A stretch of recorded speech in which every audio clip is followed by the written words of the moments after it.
Olá, saudações, sejam bem-vindas, sejam bem-vindos.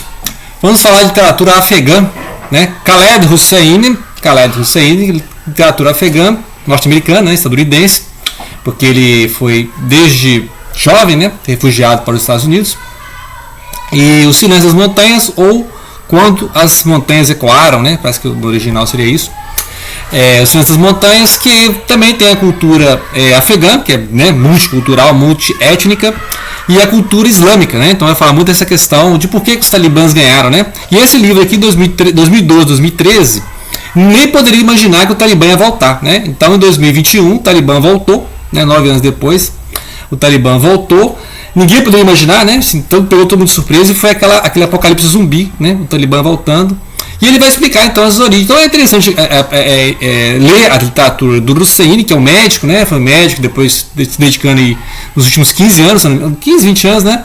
Porque quando ele publicou lá o Caçador de Pipas, né? Que é o mais famoso dele, Caçador de Pipas, que é esse aqui, o mais famoso, né? Tem filme e tal. Essa relação de dois irmãos que não sabem que são irmãos, né? Depois que vai descobrir que é irmão e tal. Ele já vai falar dessa questão, né? A questão das guerras, né? A época que teve monarquia, né? Lá teve a época que teve monarquia. E depois teve umas guerras civis lá, né? Facções e tal, questões de fanatismo, né? Depois teve a invasão soviética, né? Porque um dos partidos lá se aliou com os soviéticos, aí os soviéticos invadiram, os americanos ajudaram os soviéticos, reforçaram os fanáticos, né? Pessoal, inclusive o Talibã lá, pessoal que inclusive do lado, né? Várias facções terroristas, sunitas, xiitas e tal. Maioria sunitas, né? Então, assim, vai abordando essas questões, só que não tanto aqui, mas você tem que ter esse conhecimento básico, as várias, né, épocas da história do Afeganistão e as guerras civis. Nos anos 80 o saque a Cabul, depois o Talibã chegou ao poder, e depois teve a invasão norte-americana. Então é um povo assim, que não entende a palavra paz, né? Nos últimos 50, mais de 50 anos, 70 anos, não entendem o que significa a palavra paz, né? Salam, né? Salam, que é a palavra paz em árabe. Não é um povo árabe, né? Ou seja, mas é um povo islâmico, é um povo de cultura, né, muçulmana. Lembrar que nem todo islâmico é árabe, nem todo muçulmano é árabe, certo? Então nós já falamos da questão das etnias, e é uma listinha das etnias, das linguagens, né, dos idiomas que se falam no Afeganistão. Isso é bom ter esse conhecimento. A maioria lá é pessoal de origem persa, né, que são os Pashtu, né, pessoal Pashtu, que tinha essas monarquias, né, dinastias lá, Pashtu. Tem outros também ligados à fala persa, os Dari, né, a fala que eles usam o Dari, e tem o Farsi, né, que também é tudo ligado à importância da literatura iraniana. A gente já viu lá no Caçador de Pipas, né, esses épicos iranianos, persas, né, é uma referência muito grande na cultura afegã. Mas também tem os uzbeks, né, os uzbeks, que a gente já falou aqui, dos turcos, né, a gente está lendo literatura turca, né, do Orhan Pamuk, tem aí a playlist de literatura turca. Então os uzbeks são os tajiks, são persas também, né, são de origem persa. Lembrar que os persas e os turcos não são árabes. Então, repetindo, os persas e os turcos não são árabes, né? São todos muçulmanos, né? Tem também os Hazara, né? Hazara, que tem origem mongol, né? Lembrar que o Império Mongol foi até onde é a Turquia hoje, né? Então, os mongóis saíram lá do norte da China, invadiram a China, foram invadindo ali o Tibete, saíram ali no sul da Rússia, né? Foi lá onde é a Turquia hoje, né? Então, os mongóis lá no século III, né? Século XII, XIII, né? Muito tempo atrás. Então vai mostrando essas diferenças étnicas, né, e essas questões de grupos religiosos, né. Então ele vai mostrando basicamente isso. Agora o que é a história? A história vai contar a história de duas crianças, né. O Abdullah, que é o menino mais velho, né, da família, e a criança mais nova chamada Pari. Eles são filhos do Sabah, e ele vai então decidir que ele vai entregar essa filha, né, para ser adotada por uma família mais rica lá de Cabul. E aí começa a história, né? Ele vai contar a história, assim, uma lenda, né? E de um pai que foi obrigado a entregar um filho, né? Lá para uma entidade que estava atacando a aldeia e tal, assim. E aí ele depois descobre que o filho passou bem, né? Assim, né? Ele não pode reaver esse filho. E depois esse monstro, sei lá, que se deve, que eles falam, né? Faz até esquecer esse drama. Muito bem, aí você vai um conto, né? Um conto assim, de fadas, né? Um conto mitológico.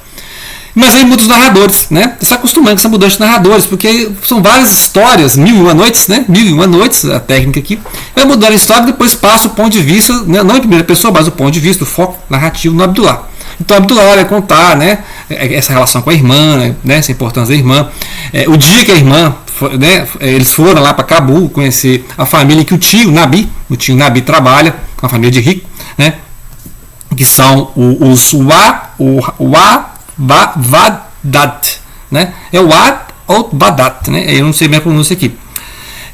Então a família classe média alta de Cabul, né? Então, uma época de paz, né? Nos anos 50, anos 60, né? 40 para 50, né? Então, pela pobreza, né, da aldeia, assim, o pai resolve, então, e vai deixar a filha lá com esse casal, né? Um casal assim de... E aí, inclusive a mulher até escreve poesia, né? Então é interessante essa questão. Então, ou seja, tem essas questões familiares que vão ser desenvolvidos ao longo do livro, né? Então, esse apego dos dois irmãos, Abdullah, né, e a Pari, que vai ser o núcleo, né, básico, que vai atravessar as várias narrativas. Nós temos 9 narrativas que poderiam ser grandes contos e novelas independentes, né, homenagens que ele faz com referência aos voluntários, né. Tem 2 voluntários aqui, uma bósnia e um grego, que são voluntários daquela época lá que os americanos, né, os estadunidenses invadiram o Afeganistão e precisavam de ajuda humanitária, né, para a questão do Talibã, naquela época ali de 2002 e tal. Então, ou seja, são histórias que não acontecem só no Afeganistão, né? Tem essa base do Afeganistão, mas são histórias que estão acontecendo em vários momentos, em várias épocas. Então, sempre tem um acompanhamento é bom ter as datas, né? O nome dos familiares, porque vai mudando. Em seguida, por exemplo, vai passar a contar a história da madrasta do Abdullah, né? A madrasta Parvana, ou Parwana, né? Ela vai contar a história dela com a irmã, que chama Massoma.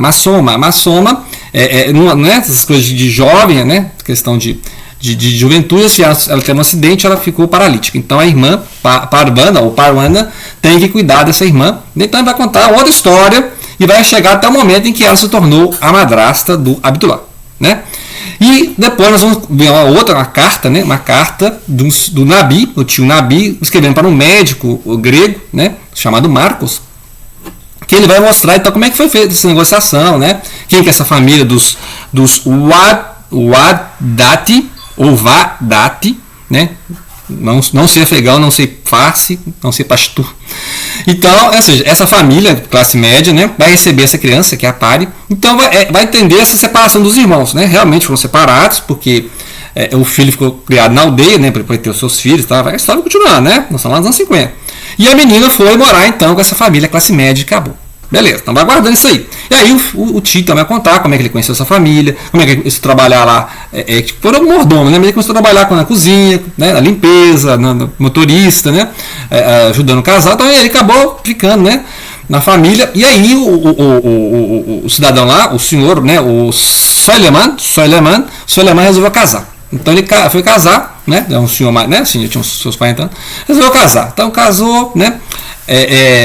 Não precisava casar, tem dia, então. Não precisava casar nada, não. Vai casar. Aí casou com a Nila. Nila, que é uma poeta, interessante. A mulher escrevendo poesia, né? Interessante. Então ela tem essa questão da poesia, da arte. E é uma personagem interessantíssima, né? A Nila é interessantíssima. Essa personagem que vai desenvolver depois lá com a filha dela lá em Paris. Olha você ver como é que a história vai indo. Porque a Nila, né, vai tentar esse casamento e tal, e ela não pode ter filhos, né? Problema isso aqui, a história vai contar, não pode ter filhos, aí ela vai adotar essa filha, né, a Pari. Muito bem, e aí só acontece que o senhor Suleiman vai ter um problema de saúde, né? Não vai poder cuidar da família, terá que ser cuidado pelo ajudante, né, o Nabi, né, será o mordomo. E aí a Nila vai embora para Paris, né? A mãe dela é francesa e tal, vai para Paris. Então aí a história já mudou lá, né? Vai contando. Então, ou seja, a história vai acontecendo em vários lugares, em várias épocas, porque essas pessoas vão se separando, né? Elas vão se separando e vai acontecendo então várias narrativas. E a gente conhece mais então sobre a Nila, né? Sobre a paixão que o Nabi tinha pela Nila e as reviravoltas da história. Eu não vou contar tudo aqui, não vou resumir o livro, não é todo. Muito bem, então a gente sabe que lá nos anos 50 a Nila foi para Paris. Nila foi para Paris. Então, muito bem. Aí depois vai falar, nas próprias narrativas, vai falar das guerras civis, né? Depois que a monarquia, o rei tentou fazer mudanças, né? Mais ocidentais, né? Então o pessoal mais religioso não gostou. É a mesma questão da Turquia. Você vê que interessante, a mesma questão da Turquia. Sempre que tem um líder mais progressista, no sentido, né, de ser mais secular, não ser ateu, ser secular. né? Algumas mudanças estruturais, a forma como ele trata as mulheres, né? Interessante que eu comecei a ler um livro que vai ser, vou deixar para o ano que vem, que é esse livro aqui, ó, Cidade do Sol. É um livro que fala muito da condição das mulheres, né? Condição das mulheres. Então, assim, é um livro que eu comecei a ler, assim, acho que li um texto dele, mas eu achei muito pesado, né? A forma como ele trata as mulheres, né? Então, esse livro é para o ano que vem, né? Em dezembro vou fazer a listinha das leituras de 2024. Então, esse aqui com certeza vai ser lido no ano que vem. Né? E aí, sobre a condição das mulheres, a gente vai ver a Nila falando que eu prefiro criar minha filha na Europa do que criar aqui, né, no Afeganistão. Por isso que ela vai para a Europa. Né? Muito bem, aí vai acontecendo então outras mudanças, outros personagens vão entrando na história, né? É 1000 noites, né? Aí o personagem sai outro, e vai contar o quê? Ele vai contar então as guerras civis, vai contar a invasão soviética, né? Vai contar depois o Talibã, vai contar depois como os americanos chegaram lá, e aí vai contar também esses voluntários que chegaram com as forças americanas em 2001, 2002, 2003. Né? Que aí vai ser essa enfermeira bósnia, né? O nome dela é Amra Ademovic, que ela vai contar, né? Como é que foi aí vai contar a história da cidade destruída pelo Talibã, pelas guerras e tal, né? Então ele insere o personagem, né? Ele muda a narrativa, o ponto de vista, né? De acordo com o que ele quer contar. Né? Mas tudo está na mesma história. Né? Se você perder algumas linhas de ligação das histórias, você vai achar que são contos dispersos, né? Por essas mudanças de tempo, né? De local e de voz narrativa. Então eu acho interessante. Eu gostei mais, né, do que ali apesar que a história do caçador de pipas, né?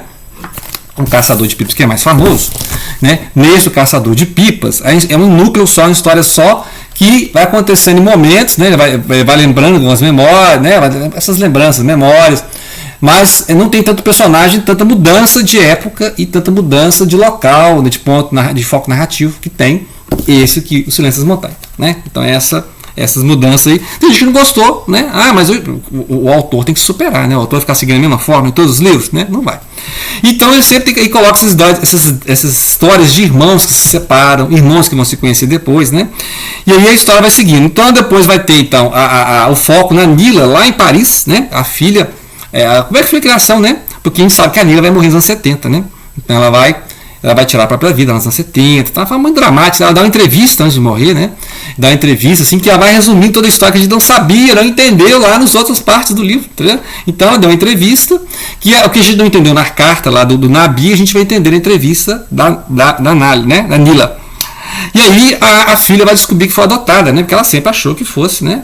Filha lá da poeta, mas aí você vai conhecer mais a história da menina, a Pari, né, que foi adotada, e foi saber isso depois. E depois, lá no final dessa parte, vai ter um telefonema então do médico grego, né, o Marcos, falando da carta do Nabi, e falando, né, que ele vai revelar que ela foi adotada, que o irmão dela chama Abdullah, etc., né, que ela não é filha daquele casal lá de classe média de Cabu. Né? E aí, então, vai ter outras narrativas paralelas, mas interessa que ele gosta de mostrar esses bons personagens, bem construídos, que são esses voluntários que ajudaram o Afeganistão nessa época, né? Ali, quando ele escreveu esse livro aqui, já tinha 10 anos que tinha esses serviços voluntários, né? Então a enfermeira que deixou lá a Bósnia e foi trabalhar no Afeganistão, o médico que deixou a Grécia e foi lá ajudar no Afeganistão. Então esse pessoal, os refugiados, e o Khaled Hosseini, ele trabalha muito com essa questão dos refugiados, né? Então ele escreve muitos livros deles, ele doa os direitos para essas campanhas para refugiados, né? Então ele sempre trabalha muito isso, e ele vai mostrar, ele quis prestar essa homenagem realmente, né? Colocando esses personagens que não são afegãos, né?